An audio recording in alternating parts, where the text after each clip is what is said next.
Trump হুমকি দিচ্ছে, Iran হামলায় জবাব দিচ্ছে। আসলে ইরান কি চায়? যুক্তরাষ্ট্রের প্রেসিডেন্ট ডোনাল্ড ট্রাম্প একের পর এক হুমকি দিয়ে যাচ্ছেন। কখনো বলছেন ইরানে বোমা ফেলে ইরানকে প্রস্তর যুগে পাঠিয়ে দেওয়া হবে, কখনো বলা হচ্ছে ইরানে বোমা মেরে নরক বানিয়ে দেওয়া হবে, ইরানের সব বিদ্যুৎ ও জ্বালানি কেন্দ্রগুলো মাটির সাথে মিশিয়ে দেওয়া হবে, গুঁড়িয়ে দেওয়া হবে। ইরানও এর জবাব দিচ্ছে।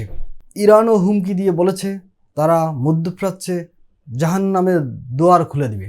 ইরানও হামলা চালাচ্ছে, পাশাপাশি হুমকিও দিচ্ছে। আসলে ইরান কি চায়?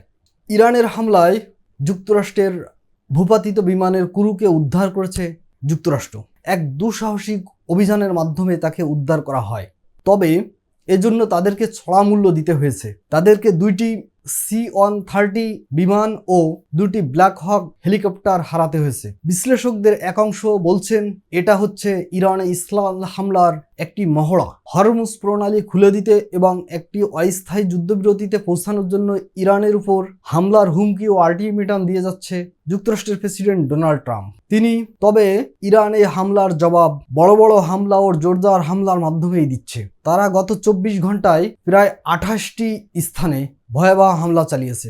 মধ্য ইসরায়েল ও হাইফায় রীতিমতো তাণ্ডব চালিয়েছে। ইরানের সব বিদ্যুৎ কেন্দ্র, জ্বালানি স্থাপনা গুঁড়িয়ে দেওয়ার হুমকিকে বিশ্লেষকরা যুদ্ধাপরাধের উস্কানি হিসেবে দেখছেন। ট্রাম্প যে ভাষায় গালিগালাজ করে অশ্লীল ভাষায় ইরানকে হুমকি দিয়েছে, এজন্য ট্রাম্পের মানসিক সুস্থতা নিয়ে প্রশ্ন তুলেছেন মার্কিন রাজনীতিবিদরা। তারা ট্রাম্পকে মানসিক ভারসাম্যহীন বলে অভিহিত করেছেন। এদিকে ইসরায়েল ইরানে একের পর এক কারখানা, জ্বালানি স্থাপনায় হামলা চালাচ্ছে।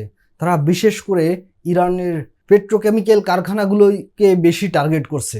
তারা গত 24 ঘন্টায় হামলা চালিয়ে ইরানের গোয়েন্দা প্রধানকে হত্যা করেছে। ইরানও এর পাল্টা জবাব দিয়ে যাচ্ছে কড়াভাবে।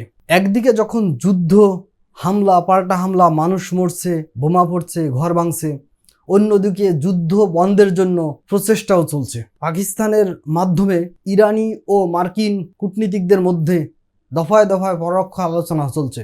মূলত যুক্তরাষ্ট্র চায় একটা অস্থায়ী যুদ্ধবিরতি, কিন্তু ইরান এই অস্থায়ী যুদ্ধবিরতি প্রত্যাখ্যান করছে।